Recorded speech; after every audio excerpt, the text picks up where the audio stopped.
Russell just happened to say he wanted to sort of see a love story. Wouldn't it be great if we started the show with an image of a plane from the 1950s just flying through the clouds? And they land, and Torchwood are there, and they knew that they were going to arrive. Hello there. And they have to look after them and integrate them into modern society.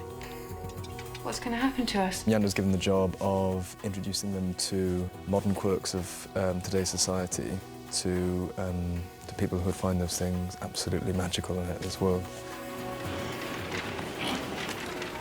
How did it do that? It's automatic. It knows you're there. But how? There are wave-bouncing detectors which emit high-frequency radio waves and then look for reflections. Bananas! Of course, bananas are far more interesting. It's about change. It's about growing up. It's about modern versus old. Look at all this. We just come off rationing in '53. Yeah, sorry. We are a consumer society. It's bloody fantastic.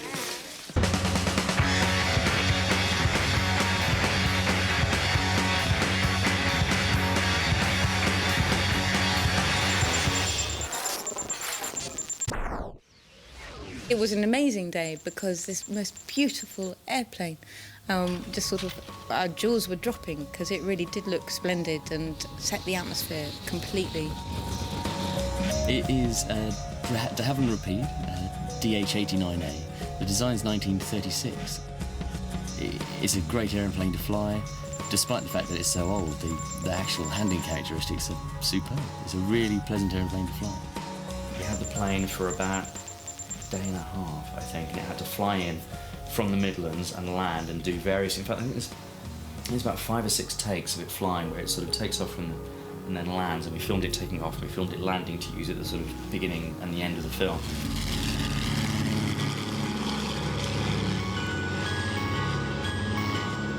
What we had to achieve in that day was 2 key sequences, which was our pre-title scene, so quite huge scenes.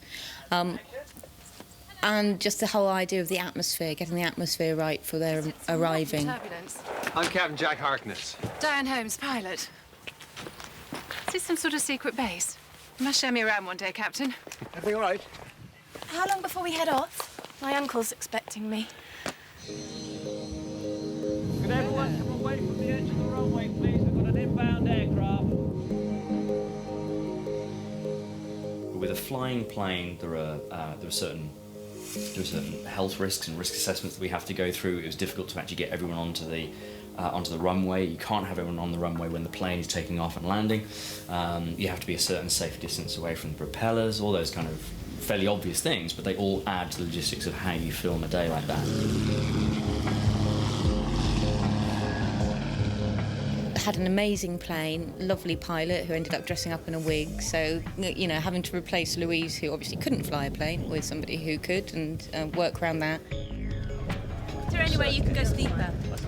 Yeah, it's just like that. There's a hole in time and space continuum and you're flying into that.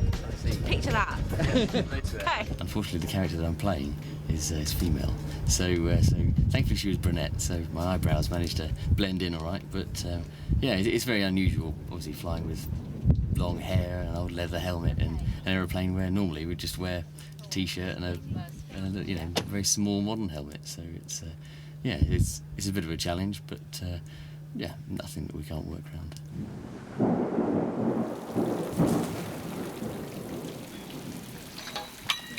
It started raining. It started raining on some of our reverse shots on Torchwood, which it meant that we had to do a weather cover plan. So we had a few scenes inside hangars and that kind of thing. So we had to really just play it by ear. I've been reading up on you. England to Australia in 4 days, 1952. That is impressive. Yeah, terrible wind across the Bengal Bay. Something you ate? So we were dashing around the airport in a rather silly, unorganised way. But we got it all done, which was great. We really enjoyed it. It was a shoot where everybody sort of pulled together because you could see what you were getting was so epic and so beautiful. and what we were quite proud of was that the plane didn't have a name when it came, and we had to put our Sky Gypsy logo on because that's the name of Diane's plane in the actual episode, and they decided to keep the name because it looked so good on the plane. So we actually influenced the future flying of that plane.